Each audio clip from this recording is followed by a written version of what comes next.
12 Lily. Não acredito que você me deixou dormir por tanto tempo. Já se passaram 10 minutos e ainda estou com a barriga revirando de tanta vergonha. Você leu o diário inteiro? Parei depois da entrada sobre o nosso primeiro beijo. Que bom. Não é tão vergonhoso assim. Porém, se ele tivesse lido sobre a primeira vez que a gente transou enquanto eu estava aqui, dormindo no banco ao seu lado, não sei se conseguiria aguentar. Isso é tão injusto. Murmuro. Você precisa fazer algo vergonhoso para equilibrar a situação, pois agora parece que arruinei completamente a nossa noite. Atlas ri. Acha que eu fazer algo vergonhoso fará você se sentir melhor em relação a esta noite? Assinto. Isso. É a lei do universo. Olho por olho, humilhação por humilhação. Atlas tamborila no volante com o polegar enquanto massageia o maxilar com a outra mão. Então aponta a cabeça para o celular, que está no porta-copos. Abra o aplicativo Notas no meu celular. Leia a primeira. Ah, nossa. Eu estava brincando, mas não perco tempo em pegar o seu celular. Qual é a senha? 9595. Digito os números e dou uma olhada na tela inicial enquanto ela está aberta. Todos os aplicativos estão dentro de uma pasta, bem organizados. Ele não tem nenhuma mensagem não lida e tem apenas um e-mail não lido. Meu Deus! Você é muito organizado. Quem é que tem só um e-mail não lido? Não gosto de bagunça. Revela. É um efeito colateral da Marinha. Quantos e-mails não lidos você tem? Milhares. Abro o aplicativo Notas e clico na mais recente. Assim que vejo as duas palavras no topo, abaixo o celular, pressionando na minha coxa com a tela para baixo. Atlas. Lily. Sinto minha vergonha ser coberta por uma onda morna de expectativa que cai sobre mim. Você me escreveu uma carta do tipo querida Lily? Ele assente devagar. Você passou um bom tempo dormindo. Quando me olha, seu sorriso vacila, como se ele estivesse preocupado com o que quer que tenha escrito. Ele se vira para frente de novo, e percebo quando engole em seco. Encosto a cabeça no vidro do passageiro e começo a ler em silêncio. Querida Lily, você vai ficar morta de vergonha quando acordar e perceber que caiu no sono durante nosso primeiro encontro. Estou bem curioso para ver sua reação. Mas você parecia tão cansada quando te busquei que ver você descansando me deixa feliz. A última semana foi surreal, não é? Lá estava eu, começando a achar que talvez nunca fosse fazer realmente parte da sua vida. E aí, você aparece. Eu poderia falar muitas e muitas coisas sobre o que aquele nosso encontro na rua significou para mim, mas prometi ao meu terapeuta que iria parar de te dizer cafonices. Não se preocupe, planejo descumprir minha promessa com frequência. Mas você perguntou se poderíamos ir devagar. Então isso só vai acontecer depois que a gente sair mais algumas vezes. Em vez disso, estou pensando em seguir o seu exemplo e falar do nosso passado. Acho mais do que justo. Você me deixou ler alguns de seus pensamentos mais íntimos de um momento bem vulnerável da sua vida, então o mínimo que posso fazer é detalhar um pouco a minha própria vida naquela época. Minha versão é um pouco mais pesada, no entanto. Vou tentar omitir os piores detalhes para poupá-la, mas não sei se você é capaz de compreender por completo o que sua amizade significou para mim sem saber qual era a minha situação antes de você aparecer na minha vida. Eu te contei parte das coisas, como acabei daquele jeito, indo morar naquela casa abandonada. Mas fazia mais tempo que eu sentia que não tinha um lar. Na verdade, eu nunca senti que tive um, apesar de ter uma casa, uma mãe, vez ou outra, um padrasto. Não me lembro de como eram as coisas quando eu era pequeno. Fico imaginando que talvez ela tenha sido uma boa mãe numa época distante. Lembro-me de uma viagem que fizemos a Cape Cod, quando provei camarão ao cocô pela primeira vez. Mas, caso ela tenha sido uma mãe decente sem ser naquele único dia, naquela única refeição, isso nunca ficou na minha memória. Minha memória é composta mais de momentos que passei sozinho ou em que tentava apenas não a incomodar. Ela se zangava com rapidez e reagia na mesma velocidade. Nos primeiros 10 anos da minha vida, mais ou menos, minha mãe era mais forte e mais ágil do que eu. Então passei a maior parte de uma década me escondendo de sua mão, de seus cigarros, de sua língua afiada. Sei que ela estava estressada. Era uma mãe solo que trabalhava à noite para tentar me sustentar. Mas, por mais que eu tenha dado muitas desculpas para ela naquela época, já vi muitas mães solo vivendo bem, sem recorrerem às coisas que ela fazia. Você viu minhas cicatrizes. Não vou entrar em detalhes, mas, por mais que aquilo tenha sido ruim, ficou ainda pior durante o terceiro casamento dela. Eu tinha 12 anos quando eles se conheceram. Mal sabia eu que meus 12 anos seriam meu único ano de tranquilidade. Ela vivia fora porque estava com ele, quando voltava para casa, ficava até de bom humor porque estava se apaixonando. É curioso como o amor por um namorado pode melhorar ou piorar a maneira como algumas pessoas tratam os próprios filhos. Mas aí os meus 12 anos viraram 13. Ti foi morar com a gente e os próximos 4 anos da minha vida foram um verdadeiro inferno. Quando não era minha mãe que eu estava irritando, era Tim. Quando eu estava em casa, alguém estava gritando comigo. Quando estava na escola, a casa estava sendo destruída pela briga dos dois, que esperavam que eu arrumasse tudo quando voltasse. A vida com eles era um pesadelo, e quando finalmente fiquei forte bastante para me defender, foi então que Tim decidiu que não queria mais morar comigo. Minha mãe o escolheu. Fui obrigado a sair de casa. Eles nem precisaram pedir 2 vezes. Eu estava mais do que pronto para me mandar de lá. Mas isso porque eu tinha para onde ir, até eu não ter mais. Depois de 3 meses, o amigo com quem eu estava morando se mudou para o Colorado com a família. Naquele momento, eu não tinha ninguém, não tinha outro lugar para ir, e mesmo que tivesse, eu não teria dinheiro para chegar até lá. Então, fui obrigado a procurar minha mãe e pedir para voltar. Ainda me lembro do dia em que reapareci naquela casa. Mal fazia 3 meses que eu tinha saído e o lugar já estava caindo aos pedaços. A grama não era parada desde a última vez que eu a cortara antes de ser expulso. Não havia mais nenhuma tela nas janelas e tinha um buraco onde ficava a maçaneta. Pela aparência da casa, era como se eu tivesse passado anos fora. O carro da minha mãe estava lá na frente, mas o de Tim, não. O carro dela parecia estar ali havia um bom tempo. O capô estava aberto, e havia ferramentas espalhadas próximo e pelo menos 30 latas de cerveja formando uma pirâmide que alguém tinha feito na frente da porta da garagem. Tinha até jornais empilhados no caminho de concreto rachado. Lembro que, antes de bater a porta, eu os peguei e os deixei numa das velhas cadeiras de ferro para que secassem. Foi estranho bater a porta de uma casa onde eu tinha morado por anos, mas eu não podia abrir a porta sem permissão, pois Tim poderia estar em casa. Apesar de eu ainda ter a chave, Tia havia deixado bem evidente que me denunciaria por invasão se eu tentasse usá-la em algum momento. E eu não poderia usá-la nem se quisesse. Não tinha maçaneta. Dava para ouvir alguém andando pela sala de estar. A cortina da janelinha na parte superior da porta da frente se moveu, e vi minha mãe dar uma olhada para fora da casa. Por alguns segundos ela apenas olhou, imóvel. Ela acabou abrindo a porta a alguns centímetros. Foi bastante para que eu pudesse ver que ainda estava de pijama às 2 da tarde, vestindo uma camiseta folgada do Weezer que um dos seus ex-maridos tinha deixado. Eu odiava aquela camiseta porque gostava da banda. Sempre que a usava, ela estragava a banda um pouco mais para mim. Ela perguntou o que eu estava fazendo ali, e eu não queria contar a história toda imediatamente. Então, perguntei se Tim estava em casa. Minha mãe abriu a porta um pouco mais e cruzou os braços com tanta força que ficou parecendo que um dos membros da banda tinha sido decapitado. Ela disse que Tim estava trabalhando e perguntou o que eu queria. Perguntei se eu podia entrar. Ela refletiu e olhou por cima do meu ombro, observando a rua. Não sei o que estava querendo conferir. Talvez tivesse medo de que algum vizinho a visse permitindo a seu próprio filho visitá-la. Ela deixou a porta aberta para mim enquanto ia se trocar no quarto. Havia uma escuridão sinistra na casa, disso eu lembro. Todas as cortinas estavam fechadas, criando uma sensação de confusão em relação ao horário. O fato de o relógio do fogão estar piscando, 8 horas adiantado, não ajudava. Se eu ainda morasse lá, essa seria mais uma coisa que eu teria consertado. Se ainda morasse lá, as cortinas estariam abertas. As bancadas da cozinha não estariam cobertas de pratos sujos. Não haveria uma maçaneta faltando, uma grama mal cuidada, dias de jornais empapados um em cima do outro. Foi naquele momento que percebi que, durante todos aqueles anos em que eu crescia, fui eu que cuidei da casa. Aquilo me deu esperança. Esperança de que talvez eles tivessem percebido que minha presença era boa, não inconveniente, e assim eles me deixariam voltar a morar lá até terminar o ensino médio. Vi uma maçaneta nova na mesa da cozinha, então a peguei e dei uma olhada. A nota fiscal estava embaixo. Olhei a data na nota, e fazia mais de 2 semanas que ela tinha sido comprada. A maçaneta encaixava bem na porta da frente.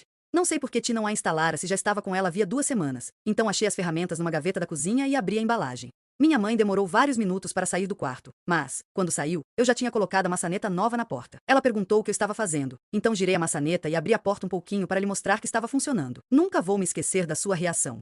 Ela bufou e disse: "Por que ainda faz essas merdas, hein? É como se você quisesse que ele te odiasse." Ela agarrou a chave de fenda da minha mão. "Talvez seja melhor dar o fora antes que ele perceba que você esteve aqui." Um dos motivos de sempre bater de frente com as pessoas daquela casa era por sempre achar as reações deles inadequadas. Quando eu ajudava a cuidar da casa sem que me pedissem, Tim dizia que era porque eu queria provocá-lo. Quando não ajudava, ele dizia que era porque eu era preguiçoso e ingrato. "Não foi para chateá-lo", respondi.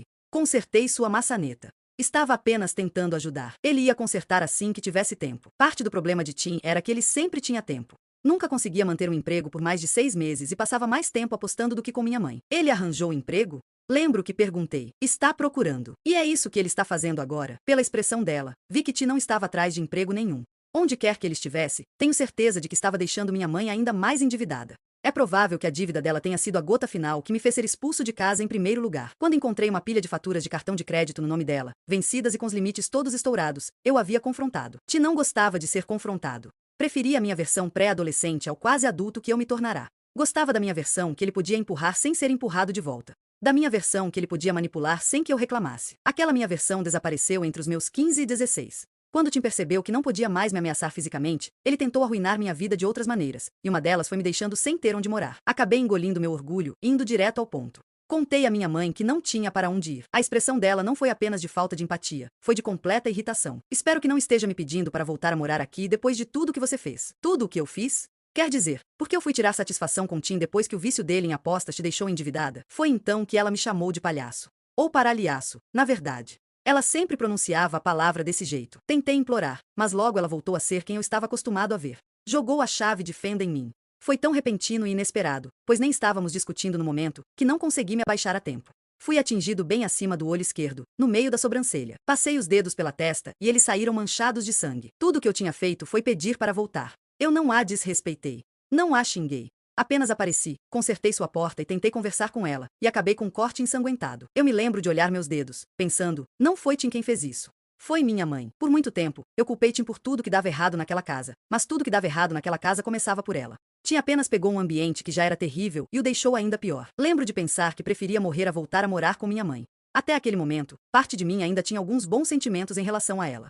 Não sei se era um resquício de respeito, mas, por algum motivo, eu conseguia me sentir grato pelo fato de ela ter me mantido vivo quando eu era pequeno. Mas isso não é o mínimo que um pai ou mãe deve fazer quando decide colocar um filho no mundo. Percebi naquele momento que eu estava lhe dando crédito demais. Sempre associei nosso distanciamento ao fato de ela ser mãe solo, mas havia muitas mães solo e atarefadas que conseguiam ser próximas dos filhos. Mães que defendiam os filhos quando eles eram maltratados. Mães que não viravam a cara quando o filho de 13 anos reaparecia de um castigo com o olho roxo e o lábio cortado. Mães que não permitiam que seus maridos deixassem seu filho adolescente sem ter onde morar. Apesar de perceber o quanto ela era insensível, tentei, uma última vez, despertar seu lado humano. Posso pelo menos pegar algumas das minhas coisas antes de ir embora? Não tem nada seu aqui, disse ela. A gente estava precisando de espaço. Não consegui encará-la depois disso. Era como se o que ela mais quisesse fosse me apagar da sua vida. Então, naquele momento, prometi que a ajudaria a fazer isso. O sangue estava escorrendo no meu rosto enquanto eu me afastava da casa. Não tenho palavras para descrever o restante daquele dia. Eu me senti tão incrivelmente indesejado, sozinho, sem ser amado por ninguém. Eu não tinha ninguém. Não tinha nada. Nem dinheiro, nem pertences, nem família. Apenas uma ferida. Somos mais sensíveis na juventude, e depois de ouvir por anos a fio que você não vale nada, vindo da boca de todas as pessoas que deveriam se importar com você, a gente começa a acreditar nisso. E, aos poucos, você começa a se transformar em nada. Mas aí eu te conheci, Lily. E apesar de eu não ser nada, quando me olhou, você conseguiu ver alguma coisa. Alguma coisa que eu não conseguia. Você foi a primeira pessoa na minha vida que se interessou por quem eu era como ser humano. Ninguém nunca tinha me perguntado coisas a meu respeito como você fez. Depois daqueles meses que passamos nos conhecendo, parei de sentir que eu não era nada. Você fez com que eu me sentisse interessante e único. Sua amizade me deu valor. Sou muito grato por isso. Mesmo que este encontro não dê em nada e que a gente nunca mais se fale, sempre vou ser grato a você, pois, de alguma maneira, você viu algo em mim que minha própria mãe não viu. Você é minha pessoa favorita, Lily. E agora você sabe o motivo. Atlas. Estou com um nó tão apertado na garganta que nem consigo me expressar com palavras sobre o que acabo de ler. Deixo o celular na perna e enxugo os olhos. Detesto o fato de Atlas estar dirigindo, pois, se o carro estivesse estacionado, eu jogaria meus braços ao redor dele e lhe daria o abraço mais forte que ele já recebeu. Provavelmente o beijaria também, e o puxaria para o banco de trás, porque ninguém nunca me disse coisas tão terrivelmente tristes de uma maneira tão doce. Atlas estende o braço e pega o celular. Coloca-o de volta no porta-copos, mas depois segura minha mão. Entrelaça os dedos nos meus e os aperta enquanto olha para frente. Seu gesto causa um rebuliço no meu peito. Coloco a minha outra mão em cima da sua, e segurar sua mão assim me faz lembrar todos os trajetos de ônibus em que nós dois ficávamos apenas sentados em silêncio, tristes e com frio, segurando um ao outro. Olho pela janela, e ele encara a estrada, e não dizemos mais nada enquanto voltamos para a cidade. Paramos e compramos hambúrgueres para a viagem a apenas 3 quilômetros da minha floricultura. Atlas sabe que não quero Emerson acordada até muito mais tarde do que está acostumada, então comemos no estacionamento da Lily Blons. Desde que voltamos para a cidade e pedimos os hambúrgueres, nossa conversa tem sido bem mais leve. Não deixo de notar que não estou mais envergonhada. Ele se mostrar vulnerável comigo foi o recomeço de que eu precisava para que nosso encontro pudesse voltar ao normal. Estamos conversando sobre todos os lugares que já visitamos. Atlas é bem mais viajado do que eu, considerando o tempo que passou na Marinha. Ele já esteve em 5 países, e minha única viagem internacional foi para o Canadá. Nunca esteve no México? Pergunta Atlas. Limpo a boca com um guardanapo. Nunca. Você e Riley não tiveram lua de mel? Argue. Odeio o som do nome dele no meio deste encontro. Não, a gente se casou em Las Vegas sem planejar nada. Não tivemos tempo para a lua de mel. Atlas toma um gole de sua bebida. Quando me fita, é com um olhar penetrante, como se quisesse desvendar aquilo que não estou dizendo. Você queria ter feito uma festa? Dou de ombros. Sei lá. Sempre soube que Riley nunca teve vontade de se casar. Então quando ele sugeriu que fossemos para Las Vegas pra gente se casar, pensei que era uma oportunidade que poderia nunca mais acontecer. Acho que senti que um casamento daquela maneira improvisada era melhor do que não me casar com ele. E se você se casasse de novo? Faria alguma coisa diferente? Rio da pergunta e faço que sim na mesma hora. Mas é óbvio. Eu quero tudo. As flores, as madrinhas, o pacote completo. Ponho uma batata na boca. E votos românticos. E uma lua de mel ainda mais romântica. Para onde você iria? Paris. Roma. Londres. Não tenho vontade de ficar sentada sob o sol em praia nenhuma. Quero ver todos os lugares românticos da Europa e fazer amor em todas as cidades e tirar fotos dando beijo na frente da Torre Eiffel. Quero comer croissants e ficar de mãos dadas em trens. Solto a caixinha vazia das batatas fritas dentro do saco. E você? Atlas estende o braço para alcançar minha outra mão e a segura. Ele não responde. Apenas sorri para mim e aperta minha mão, como se ainda fosse cedo demais para revelar seu desejo. Segurar a mão dele me parece tão natural. Talvez seja porque a gente fazia muito isso na adolescência, mas ficar sentada aqui no carro com ele e não segurar sua mão parece mais esquisito do que segurá-la. Mesmo com a interrupção que criei no nosso encontro quando peguei no sono, a noite toda foi tranquila e fácil. Estar perto dele é algo instintivo. Passo o dedo em cima do seu pulso. Preciso ir para casa. Eu sei, diz ele, roçando o polegar no meu. O celular de Atlas apita. Então ele o pega com a outra mão e lê a mensagem que chegou. Ele suspira baixinho, e a maneira como solta o celular no porta-copos me passa a impressão de que ele está irritado com quem quer que tenha lhe mandado a mensagem. Está tudo bem? Atlas abre um sorriso forçado, pouco convincente. Posso ver que há algo errado, e ele sabe disso. Ele desvia a vista e olha para nossas mãos. Depois vira a minha até a palma ficar para cima e começa a traçar linhas nela. Seu dedo mais parece um para-raios, fazendo a eletricidade se espalhar da minha mão para todo meu corpo. Minha mãe me ligou na semana passada. Sou pega de surpresa por isso. O que ela queria? Não sei. Desliguei antes que pudesse dizer, mas tenho quase certeza de que ela está precisando de dinheiro. Junto nossas mãos de novo. Não sei o que falar. Deve ser difícil passar 15 anos sem ter notícias da mãe e depois ela finalmente entrar em contato quando precisa de alguma coisa. Isso faz eu me sentir muito grata pela enorme presença da minha mãe na minha vida. Não queria soltar essa bomba quando você está com pressa. Vamos deixar alguns papos para o nosso segundo encontro. Ele sorri para mim, mudando a vibe completamente. É incrível como seu sorriso define o que acontece dentro de mim. Vamos, eu te acompanho até seu carro. Dou uma risada, pois meu carro está literalmente a 1,5 metros de distância. Mas Atlas passa pela frente do seu carro, abre a porta do carona e me ajuda a sair. Em seguida, cada um dá um passo e chegamos ao meu carro. Adorei a caminhada, brinco. Ele abre um sorriso rápido, e não sei se era para me seduzir, mas de repente sinto um calor no corpo inteiro, apesar do tempo frio. Atlas dá uma olhada por cima do meu ombro, indicando meu carro. Tem mais algum diário aí dentro? Aquele era o único. Droga, lamenta ele. Atlas encosta o ombro no meu carro, então faço o mesmo, ficando de frente para ele. Não sei se estamos prestes a nos beijar. Eu não acharia ruim, mas também acabei de comer cebola após passar mais de 1 hora dormindo, então duvido que minha boca esteja muito atrativa no momento. Você me dá outra chance? Pergunto. Em relação a quê? Ao nosso encontro. Gostaria de estar acordada no próximo. Atlas ri, mas depois sua risada se dissipa. Ele me encara por um instante. Tinha esquecido o quanto é divertido estar com você. Suas palavras me confundem, pois eu não diria que nosso período juntos naquela época tenha sido divertido. Foi triste, na melhor das hipóteses. Você acha que aquela época foi divertida? Ele ergue um pouco os ombros. Bem, foi o pior momento da minha vida, com certeza. Mas as lembranças que tenho com você daquela época são algumas das minhas favoritas. Seu elogio me faz corar. Ainda bem que está escuro. Mas ele tem razão. Foi uma fase ruim para nós dois. No entanto, ainda assim, estar com ele foi o ponto alto da minha adolescência. Acho que divertido é a maneira perfeita de descrever o que conseguimos criar no meio daquilo. E se conseguimos nos divertir no momento tão ruim das nossas vidas, como seríamos nos melhores momentos delas? É exatamente o oposto do que pensei sobre Riley na semana passada. Passei por momentos péssimos com Atlas, e ele nunca foi nada além de incrível e respeitoso comigo. Já o homem que escolhi para ser meu marido me desrespeitou de maneiras que ninguém jamais deveria conhecer, e isso durante um momento ótimo das nossas vidas. Sou grata a Atlas porque sei que agora ele é o padrão ao qual eu comparo as pessoas. Ele é o padrão ao qual eu deveria ter comparado Riley desde o princípio. Uma conveniente rajada de ar passa entre nós dois. Seria a desculpa perfeita para Atlas me puxar para perto, mas ele não faz. Em vez disso, o silêncio entre nós vai aumentando até sobrar apenas uma escolha. Ou nos beijamos, ou nos despedimos. Atlas afasta uma mecha de cabelo da minha testa. Não vou te beijar ainda. Torço para que minha decepção não fique evidente, mas sei que fica. Eu praticamente murcho na frente dele. É meu castigo por ter cochilado? Claro que não. É só porque estou me sentindo inferior depois de ler sobre nosso primeiro beijo. Dou uma risada. Inferior a quem? A você mesmo? Ele assente. Visto pelos seus olhos, o Atlas adolescente era puro charme. O Atlas adulto também é. Ele geme um pouquinho, como se já quisesse mudar de ideia a respeito do beijo. O gemido deixa as coisas um pouco mais sérias. Ele se afasta do carro até parar bem na minha frente. Recosto-me na porta do carro e o encaro, torcendo para que ele esteja prestes a me dar um beijo de deixar as pernas bambas. Além disso, você me pediu para ir devagar. Então, que droga. Eu pedi mesmo isso. E disse bem devagar, se não me engano. Eu me odeio. Atlas se inclina para frente, e eu fecho os olhos. Sinto seu hálito se espalhar pelo meu rosto pouco antes de ele me dar um beijo rápido na bochecha. Boa noite, Lily. Tudo bem? Tudo bem? Por que eu disse tudo bem?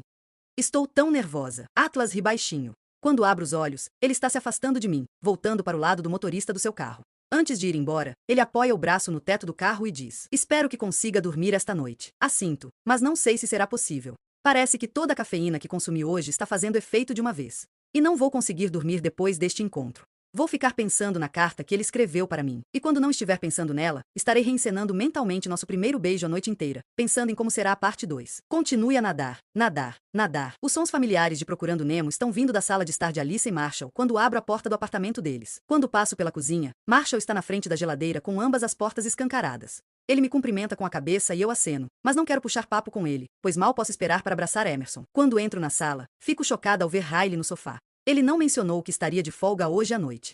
Emerson está dormindo no peito dele, e Alyssa não está em canto nenhum. Oi. Riley não se vira para me cumprimentar, mas não é necessário. Posso ver que tem alguma coisa o incomodando. Vejo a tensão em seu maxilar como um sinal evidente de que está zangado. Quero pegar Emerson, mas ela parece relaxada, então a deixo acomodada no peito de Riley. Faz quanto tempo que ela dormiu? Riley ainda está encarando a televisão, com uma das mãos protegendo as costas de Amy e a outra atrás da cabeça. Desde que o filme começou. Reconheço a cena, então faz cerca de 1 hora. Alyssa finalmente aparece na sala, aliviando o clima. Oi, Lily. Me desculpe por ela ter dormido. Fizemos de tudo para deixá-la acordada. Nós duas nos entreolhamos por 2 segundos. Alyssa se desculpa silenciosamente pelo fato de Riley estar aqui. Respondo em silêncio que não tem problema.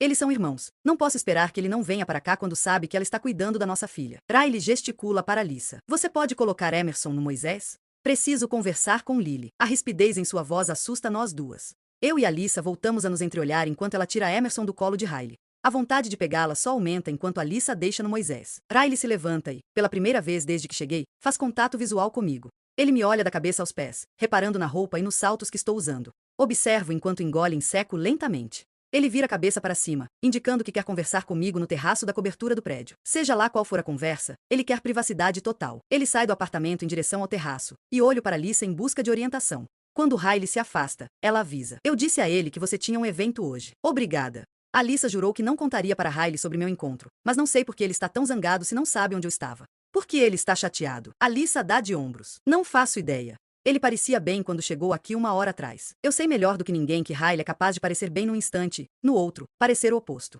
No entanto, costumo saber o que o irritou. Será que ele descobriu que saí com alguém? Será que descobriu que foi com Atlas? Quando chego ao terraço, vejo Riley encostado na beirada, olhando para baixo.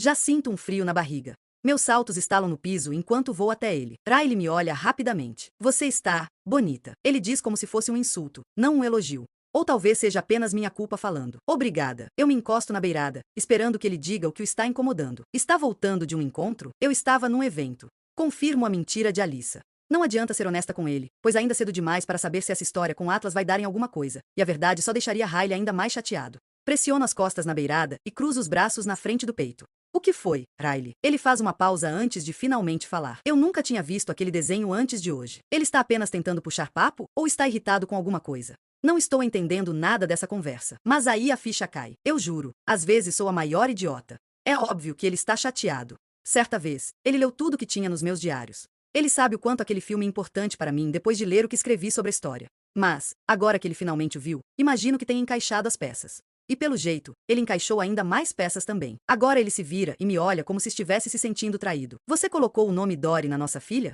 Ele dá um passo à frente. O nome do meio da nossa filha é por causa do seu vínculo com aquele homem? Sinto meu coração disparar na mesma hora. Aquele homem. Interrompo o contato visual enquanto penso em como explicar isso direito. Quando escolhi que Dory seria o nome do meio de Emerson, não foi pensando em Atlas. Aquele filme era importante para mim muito antes de Atlas aparecer na minha vida, mas eu devia ter pensado melhor antes de colocar esse nome nela. Limpo a garganta, abrindo caminho para a verdade. Escolhi esse nome porque a personagem me inspirou quando eu era mais jovem. Não teve nada a ver com mais ninguém. Riley solta uma risada exasperada, decepcionada. Você é mesmo foda, Lily. Quero argumentar para provar a verdade do que eu disse, mas estou ficando nervosa. Seu comportamento está trazendo à tona todos os medos que já tive em relação a ele. Tento acalmar a situação escapando dela. Vou para casa. Começo a descer a escada, mas ele se adianta e passa na minha frente, se colocando entre mim e a porta da escada. Dou um passo nervoso para trás. Coloco a mão no bolso à procura do celular caso precise usá-lo. Vamos mudar o nome do meio dela, avisa. Mantenho a voz firme e calma enquanto respondo. O nome dela é Emerson em homenagem ao seu irmão. Essa é a sua ligação com o nome dela.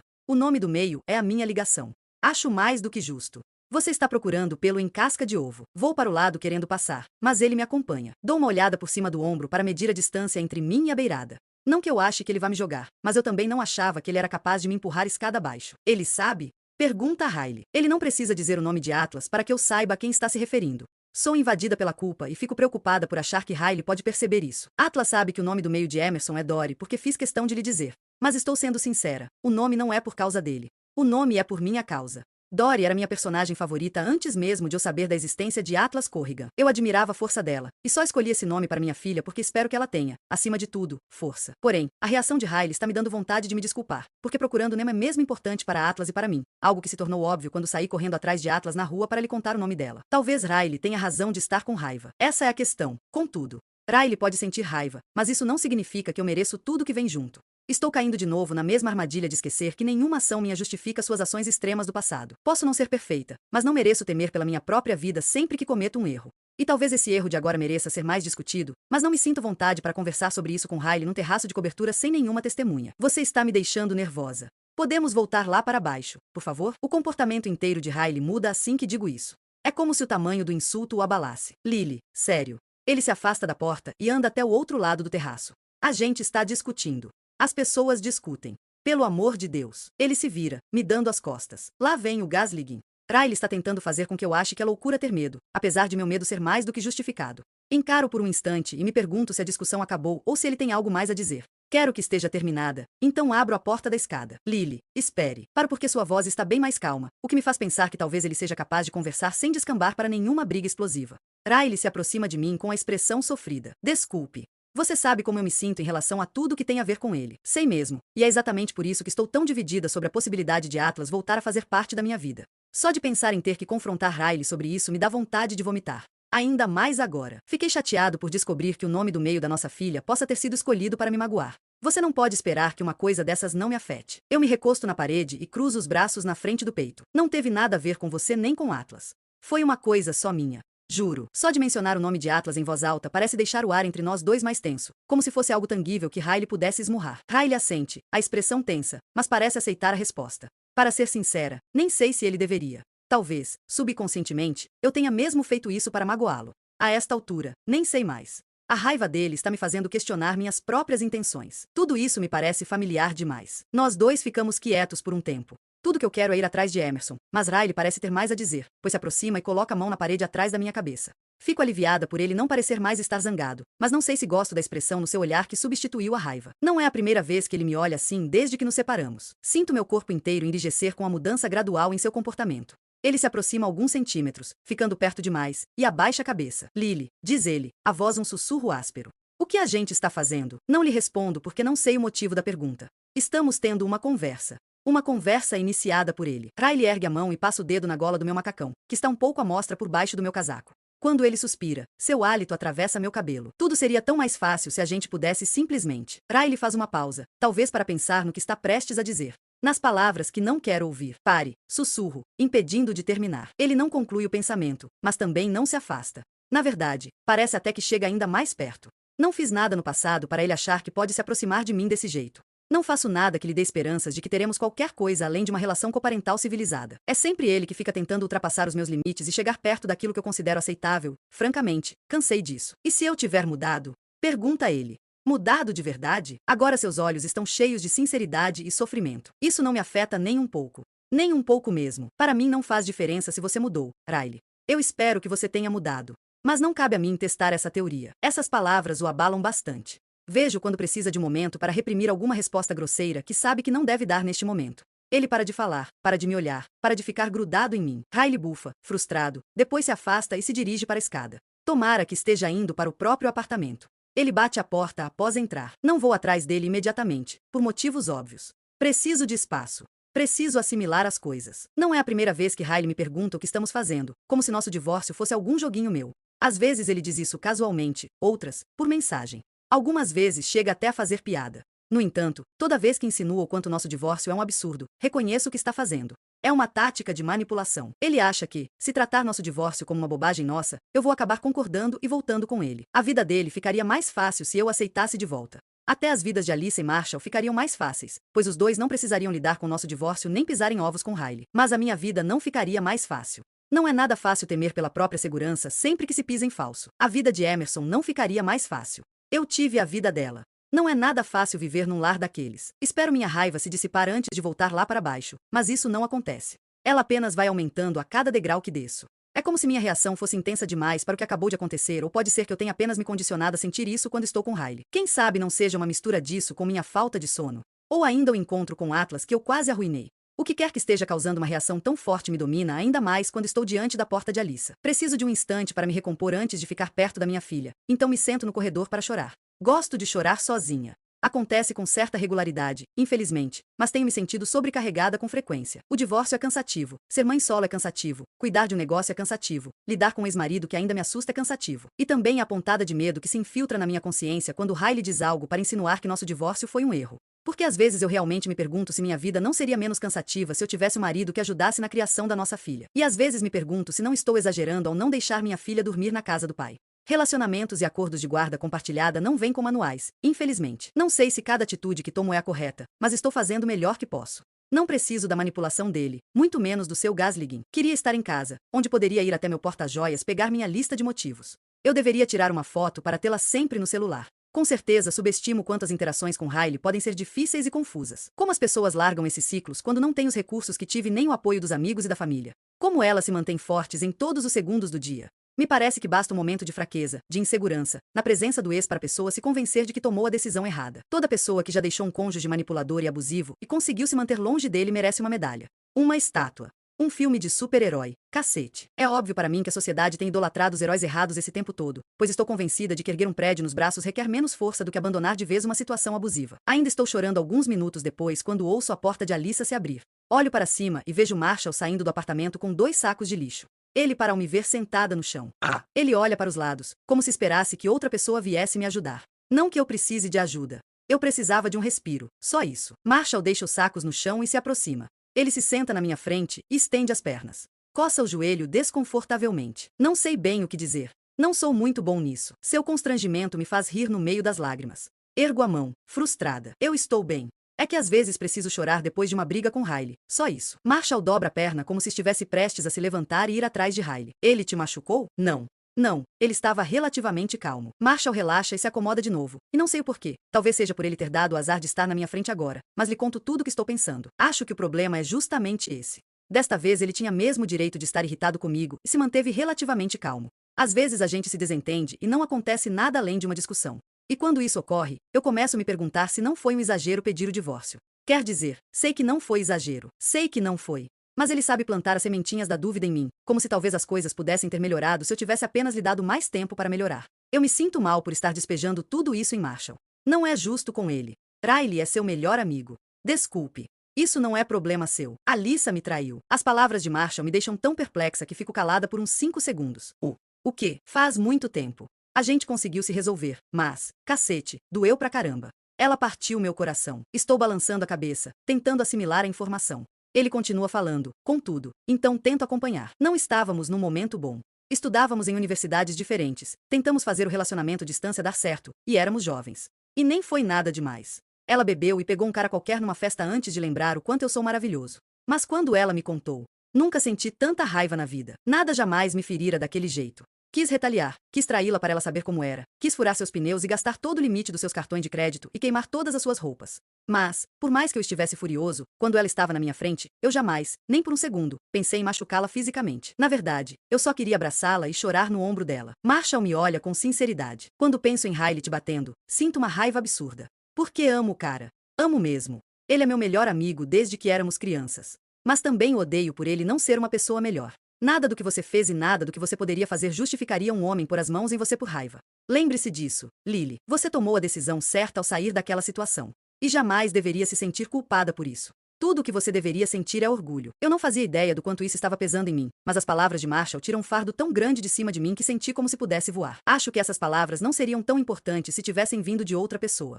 Receber essa validação de alguém que ama Riley como um irmão tem algo de reafirmador, de empoderador. Você está errado, Marshall. Você é bom pra cacete nisso. Marshall sorri e me ajuda a levantar. Ele pega os sacos de lixo, e eu volto para o apartamento deles para ir até minha filha e lhe dar um baita abraço. 13 Atlas. É incrível como uma noite pode deixar de ser algo que eu queria que acontecesse havia anos para ser algo que eu temia havia anos. Se eu não tivesse acabado de receber aquela mensagem enquanto estava deixando Lily, eu certamente a teria beijado.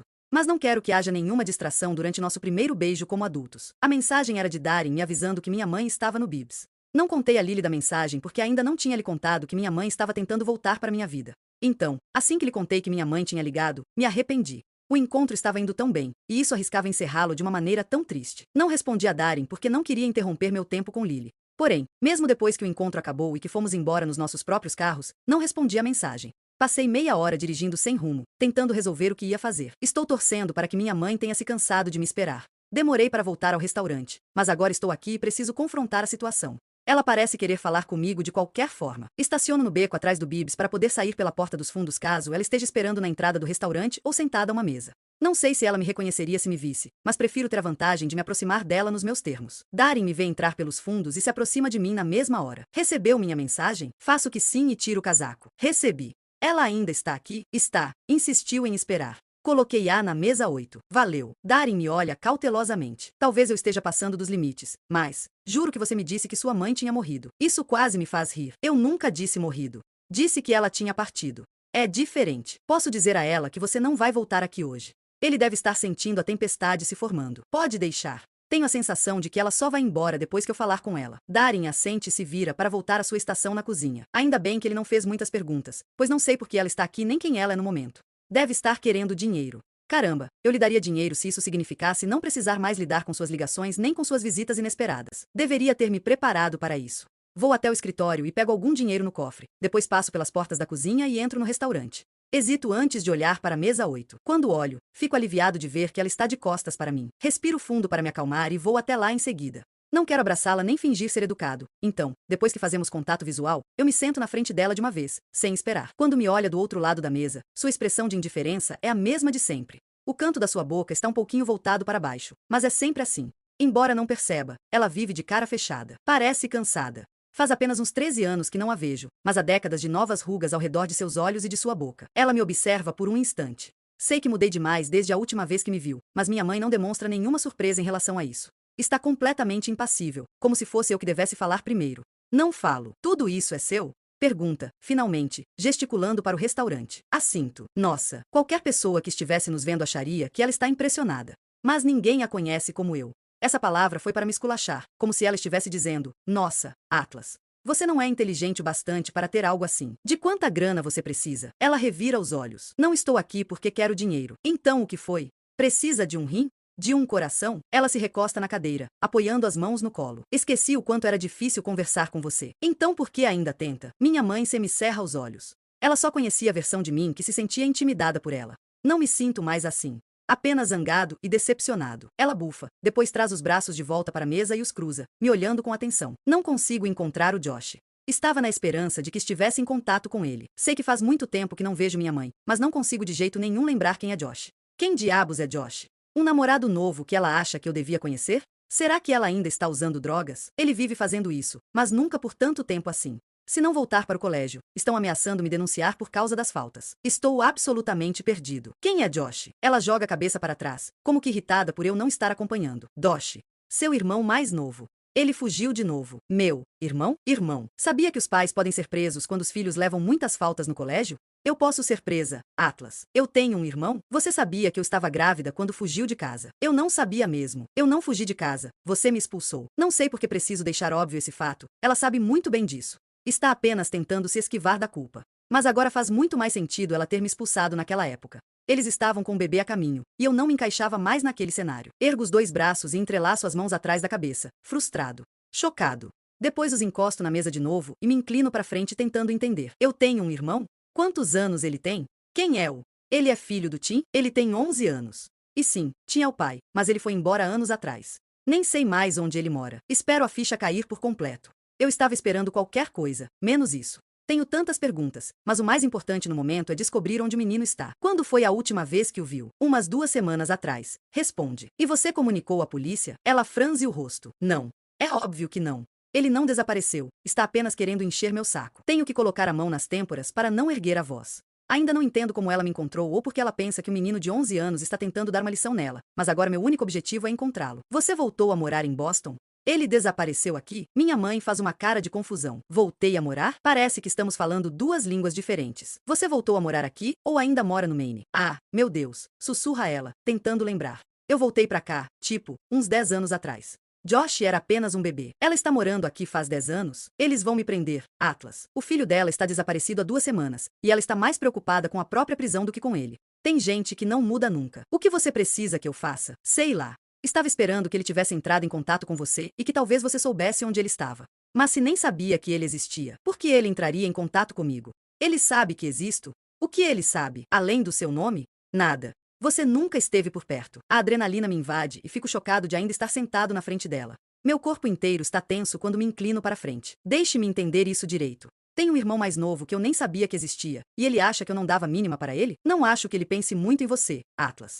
Você esteve ausente durante a vida inteira dele. Ignoro a alfinetada porque ela está enganada. Qualquer menino dessa idade pensa no irmão que ele acha que o abandonou. Tenho certeza de que ele me detesta. Cacete, é provável que seja ele que... Merda. É óbvio. Isso explica tanta coisa. Aposto meus 2 restaurantes que é ele quem está por trás do vandalismo. E é por isso que a pronúncia errada me lembrou da minha mãe. O menino tem 11 anos. Tenho certeza de que ele é capaz de pesquisar minhas informações no Google. Onde você mora? Pergunto. Ela praticamente se encolhe na cadeira. Estamos num período de transição de moradia, então passamos os últimos meses no Risemore Inn. Fique lá para o caso de ele aparecer. Sugiro. Não tenho mais dinheiro para ficar lá. Estou sem trabalho, então estou passando uns dias na casa de uma amiga. Eu me levanto e tiro o dinheiro do bolso, depositando na mesa na frente dela. O número do qual você me ligou no outro dia. Era seu celular? Ela assente, puxando o dinheiro da mesa e o colocando na mão. Eu ligo se descobrir alguma coisa. Volte para o hotel e tente conseguir o mesmo quarto de antes. Ele precisa que você esteja lá caso volte. Minha mãe concorda, e pela primeira vez parece um tanto envergonhada. Deixo-a assimilando esse sentimento e saio sem me despedir. Espero que agora ela esteja sentindo ao menos uma parte do que me fez sentir durante anos. Do que ela provavelmente está fazendo meu irmão mais novo sentir. Não consigo acreditar nisso. Ela foi lá e gerou outro ser humano e nem pensou em me contar? Vou direto para a cozinha e saio pela porta dos fundos. Não tem ninguém no beco agora, então paro um instante para me recompor. Acho que nunca me senti tão perplexo. O filho dela está andando sozinho pelas ruas de Boston, e ela espera 2 semanas para tomar alguma atitude. Cacete? Nem sei porque estou surpreso.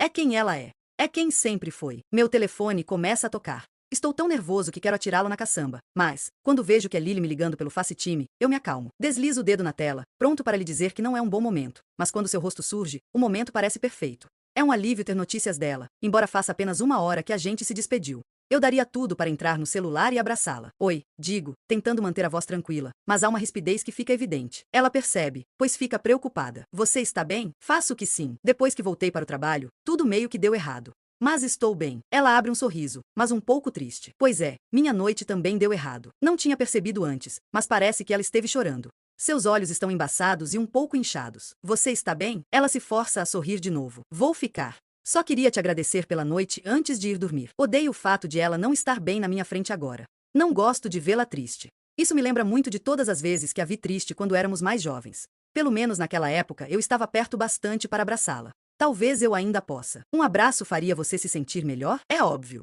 Mas é só dormir que eu vou ficar bem. A gente se fala amanhã? Não faço ideia do que aconteceu entre nosso encontro e esta ligação, mas ela parece completamente desanimada. Parece estar sentindo o mesmo que eu. Um abraço dura 2 segundos, e assim você vai dormir bem melhor. Volto antes mesmo que eles percebam que saí. Qual é o seu endereço? Um pequeno sorriso se espreita atrás de sua tristeza. Vai dirigir 8 quilômetros só para me abraçar? Eu correria 8 quilômetros só para te abraçar. Isso faz seu sorriso aumentar ainda mais. Vou mandar meu endereço por mensagem. Mas não bata a porta com muita força. Acabei de colocar M para dormir. Até daqui a pouco. 14 Lily. Faz tempo que não saio com uma nova pessoa. Então sei lá se abraço é código para outra coisa. Um abraço deve ser só um abraço mesmo. Mal consigo usar as redes sociais. Quanto mais conhecer as gírias mais recentes. Juro que sou a millennial mais desatualizada que conheço. É como se eu tivesse pulado a geração X e ido direto para o território dos boomers. Sou uma millennial boomer. Uma buolenial. Meu Deus, minha mãe boomer deve entender mais dessas coisas do que eu. Afinal, é ela que está de namorado novo. Eu deveria ligar para ela e pedir ajuda. Escovo os dentes, caso um abraço seja um beijo. Em seguida, troco de roupa 2 vezes até acabar colocando de novo o pijama que estava usando quando falei com ele pelo FaceTime. Estou me esforçando para dar a impressão de que não estou me esforçando. Às vezes, ser mulher é ridículo. Estou andando de um lado para o outro do apartamento, ansiando pela sua chegada. Não sei por que estou tão nervosa, já que acabei de passar 3 horas com ele. Bem, 1h30, sem contar o cochilo que dei no meio do encontro. Várias dezenas de passos depois, ouço alguém bater levemente a porta do apartamento. Sei que é Atlas, mas confiro o olho mágico de qualquer maneira. Ele fica bonito mesmo distorcido pelo olho mágico. Sorrio quando reparo que ele também trocou de roupa. Apenas o casaco, mas mesmo assim. Ele estava com sobretudo grosso e preto quando saímos mais cedo, mas agora está com um simples moletom cinza. Meu Deus! Adorei. Abro a porta e Atlas não espera nem sequer um segundo entre o momento em que nos entreolhamos e o momento em que ele me abraça. Ele me abraça bem forte, e sinto vontade de lhe perguntar o que houve de tão ruim na última hora, mas não faço. Apenas retribuo o abraço em silêncio. Encosto a bochecha em seu ombro e aproveito sua presença reconfortante. Atlas nem entrou no apartamento. Estamos apenas parados na porta, como se um abraço significasse apenas um abraço. A colônia dele é cheirosa. Lembra o verão, como se estivesse desafiando o frio. Ele estava todo preocupado com o cheiro de alho mais cedo, mas só consegui sentir essa mesma colônia. Ele leva a mão à minha nuca e a encosta ali com delicadeza. Você está bem? Pergunta ele. Agora estou.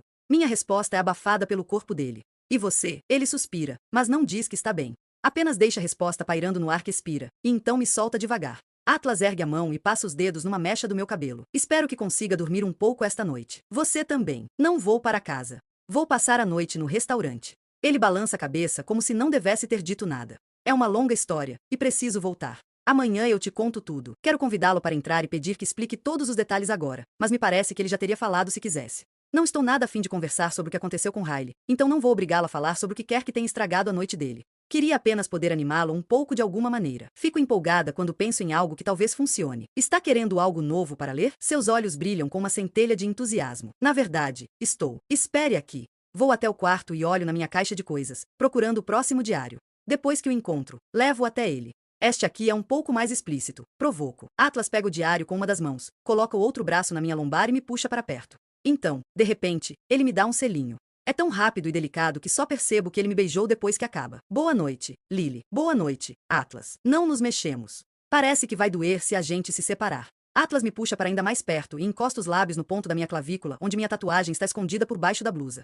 A tatuagem que ele não sabe que existe. Ele a beija sem saber e depois, infelizmente, vai embora. Fecho a porta e encosto a testa nela. Percebo todas as sensações familiares de um crush, mas desta vez elas trazem consigo preocupação e hesitação, embora seja Atlas, e ele seja um dos caras bons. Isso é culpa de Riley. Ele pegou a pouca confiança que eu tinha nos homens graças ao meu pai e acabou com ela. No entanto, acho que esse crush é um sinal de que talvez Atlas consiga me devolver o que meu pai e Riley tiraram de mim. Esse pensamento acaba com o frio na barriga que Atlas provocou e me faz sentir como se eu estivesse despencando, pois sei como isso faria Riley se sentir. Quanto mais alegria as minhas interações com Atlas me proporcionam, mais apreensão eu sinto por ter que contar a Riley. 15 Atlas. Quando estava na Marinha, eu tinha um colega com família em Boston. Os tios dele estavam se preparando para se aposentar e queriam vender o restaurante.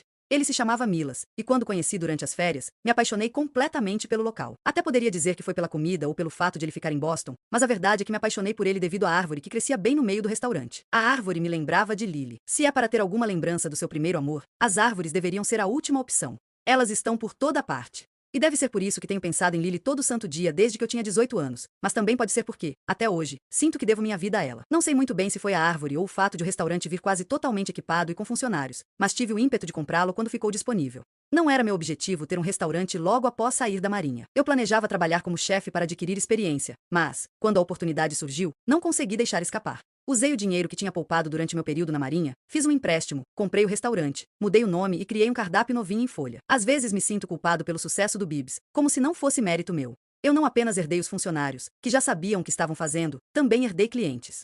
Não construí tudo do zero, e é por isso que a síndrome do impostor fala mais alto quando as pessoas me parabenizam pelo sucesso do Bibs. Foi por isso que abri o Corrigans. Talvez eu não quisesse provar nada para ninguém além de mim mesmo, mas queria saber que eu conseguiria. Queria o desafio de criar algo do zero e de ver o estabelecimento prosperar e crescer. Como aquilo que Lily escreveu no diário sobre por que gostava de cuidar de sua horta quando éramos adolescentes. Talvez seja esse motivo de eu me sentir mais protetor em relação ao Corrigans do que ao Bibs, pois o criei do zero. Talvez também seja por isso que me esforço mais para protegê-lo. O Corrigans está com um sistema de segurança funcionando, e é bem mais difícil de arrombar do que o Bibs. E é por isso que decido passar a noite no Bibs, embora seja a vez de o Corrigans ser invadido, já que o menino tem alternado os alvos. Na primeira noite foi o Bibs, na segunda, o Corrigans. Depois ele tirou alguns dias de folga, e o terceiro e o quarto incidentes foram no Bibs. Posso estar enganado, mas tenho a sensação de que ele vai preferir passar aqui, e não no Corrigans, porque teve mais facilidade para entrar no restaurante menos protegido. Só espero que hoje não seja uma das noites em que ele decida não dar as caras. Ele com certeza vai aparecer aqui se estiver com fome. O Bibs é sua melhor opção para conseguir comida, e é por isso que estou escondido do outro lado da caçamba, esperando.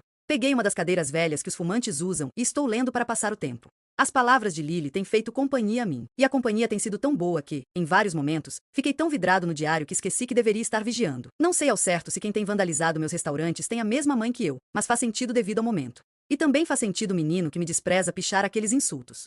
Não consigo pensar em mais ninguém que teria um bom motivo para estar irritado comigo além de um garoto que se sente abandonado pelo irmão mais velho. São quase 2 horas da manhã. Confiro o Corrigans pelo aplicativo de segurança no celular, mas também não tem nada acontecendo lá. Volto à leitura do diário, embora tenha sido sofrido ler as 2 últimas entradas.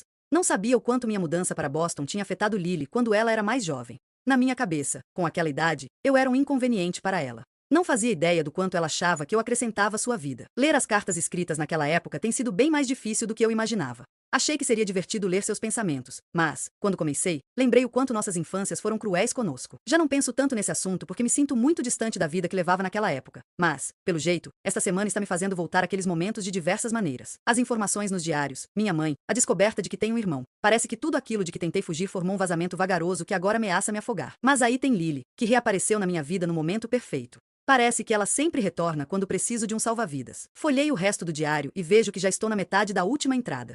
Não me lembro de quase nada daquela noite devido à maneira terrível como ela acabou. Parte de mim nem quer vivenciá-la do ponto de vista de Lily, mas não posso ficar sem saber o que ela sentiu. Abro a última entrada e continuo de onde parei. Ele segurou minhas mãos e disse que ia entrar para a marinha antes do que tinha planejado, mas que não podia ir embora sem agradecer. Disse que passaria 4 anos longe e que a última coisa que desejava para mim era que eu fosse uma garota de 16 anos que não aproveitava a vida por causa de um namorado que nunca mandava notícias, que eu nunca via. A próxima coisa que ele disse fez seus olhos lacrimejarem até ficarem límidos. Lily, a vida é engracada.